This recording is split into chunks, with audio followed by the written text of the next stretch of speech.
Hiring someone to take on a new home or alteration project can be daunting. There's often a lot of money involved and decisions. Hundreds of decisions. This short clip offers a high-level overview of how we work at HWA Architecture, what is involved and how we're a bit different.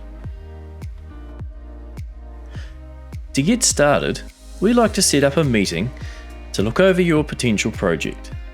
Most people reach out to us via email or phone, and we make a time that suits from there. In most cases, there is no cost involved, just an hour of your time.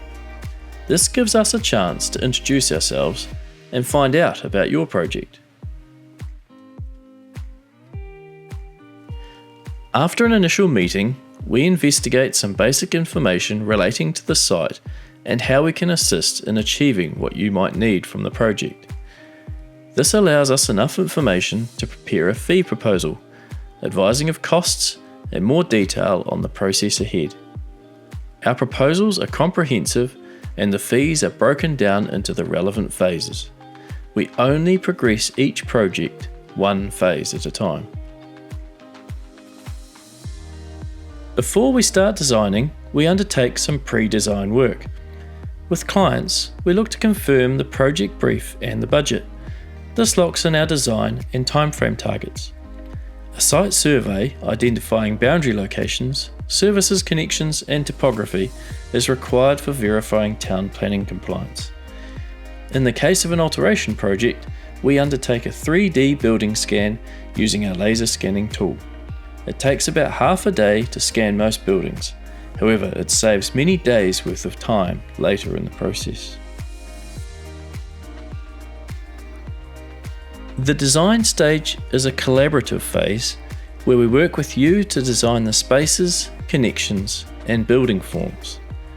Early plans presented will focus on spatial arrangements and the building shape.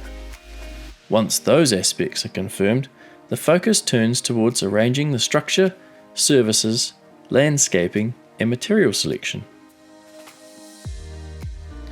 As the design progresses, our role becomes a blend of creator and facilitator, where we design key elements, oversee inputs from specialist consultants, and ensure selected materials and services all work together seamlessly. In some projects, there are additional requirements such as self-sufficiency, passive house standard, Homestar, or LifeMark. These aspects all have differing effects on a design, so we have the design assessed and incorporate any requirements early on.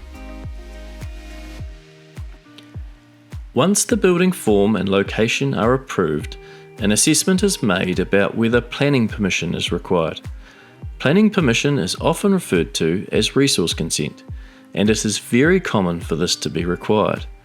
Ideally, we would apply for planning permission towards the end of the design phase. When planning permission is granted, or if planning permission isn't required, we work on a set of building consent and construction drawings.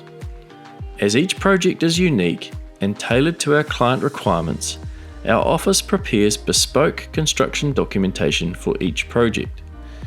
Our documentation process is efficient, and the accuracy delivered as a result of the bespoke detailing and comprehensive drawing sets allow accurate pricing, and more importantly, it saves clients a lot of time and money on site.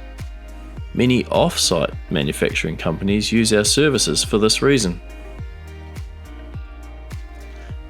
Once the documentation is complete, we can submit for building consent. Comprehensive documentation is important as council fees are charged based on the time taken to demonstrate compliance with the building code.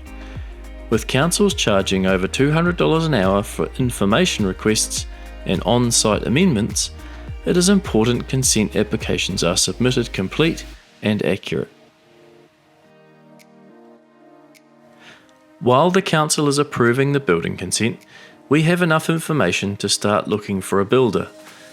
We can manage a tendering process or work with a selected builder to obtain pricing and timeframe advice. When the builder is selected and consent is issued, our involvement varies from project to project. Often we stay in regular contact as the build progresses, managing payment claims and variations. But sometimes we have more of a hands-off approach and are more sporadic, interacting with the contractors as they need us advancing the project. Towards the end, we're often involved in determining practical completion and assisting with the certificate of compliance process. Once you have a certificate of compliance, your project is complete and ready to enjoy.